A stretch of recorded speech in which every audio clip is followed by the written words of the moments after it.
কথায় বলে ওস্তাদের মার শেষ রাতে শিকার বধ করার আগে শিকারী সিংহ কিংবা বাঘ শিকারকে দৌড়ানোর ফুসরত দেয়, কিন্তু ক্লান্ত হওয়ার পরপরই দেয় থাবা, মরণ কামড়, আর তাতেই কুপোকাত।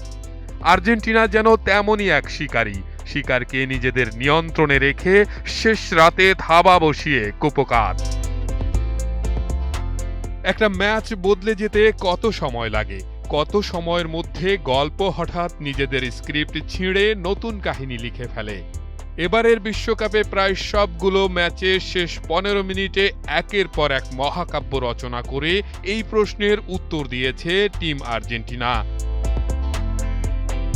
ফুটবলে একটা কথা প্রচলিত আছে, ম্যাচ শেষ না হওয়া পর্যন্ত কিছুই শেষ নয়, আর এই কথাটার সবচেয়ে বড় উদাহরণ এখন আর্জেন্টিনা। ম্যাচের ৭৫ মিনিট পর্যন্ত পিছিয়ে থেকে অথবা সমানে সমান, সমর্থকদের হার্টবিট বেড়ে তুঙ্গে, এই বুঝি হেরে গেল প্রিয় দল। কিন্তু চিত্রনাট্যের শেষ ১৫ মিনিটে যেন বদলে যায় পুরো দৃশ্যপট।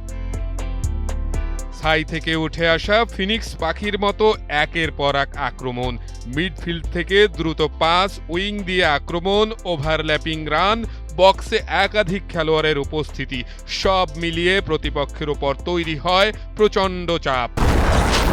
হিউস্টনে রকিং টেস্টি, সীমানা ছাড়াও নিজেকে হারাও। দিশেহারা প্রতিপক্ষ যেন মুহূর্তেই বিধ্বস্ত আলবিসেলেস্তেদের আক্রমণে। কেপ ভার্দে, মিশর কিংবা সুইজারল্যান্ড, সাম্প্রতিক ম্যাচগুলোতে একই গল্পের পুনরাবৃত্তি। নেপথ্যের গল্পটা তবে কি? আর্জেন্টিনা ম্যাচগুলো খেয়াল করলে একটা বিষয় খুব স্পষ্টভাবে চোখে পড়ে, পুরো ম্যাচ জুড়ে তারা অযথা তাড়াহুড়ো করে না, বরং ধৈর্য ধরে বলের দখল রাখে, প্রতিপক্ষকে দৌড় করায় এবং তাদের শক্তি ধীরে ধীরে ক্ষয় করে।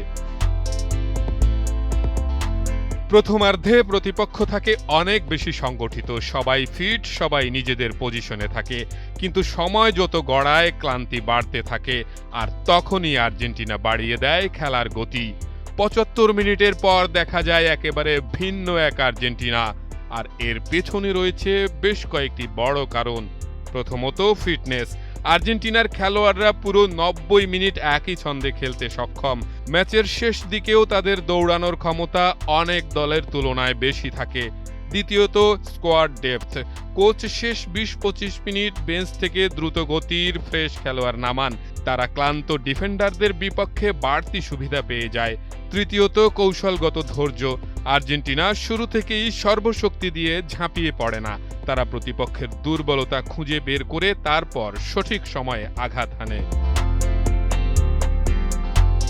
আরেকটি গুরুত্বপূর্ণ বিষয় হলো মানসিক শক্তি। অনেক দল শেষ দিকে গোল না পেলে হতাশ হয়ে পড়ে, কিন্তু আর্জেন্টিনা বিশ্বাস করে একটা সুযোগই ম্যাচ বদলে দিতে পারে। এই আত্মবিশ্বাসই তাদের শেষ মুহূর্ত পর্যন্ত লড়াইয়ে রাখে।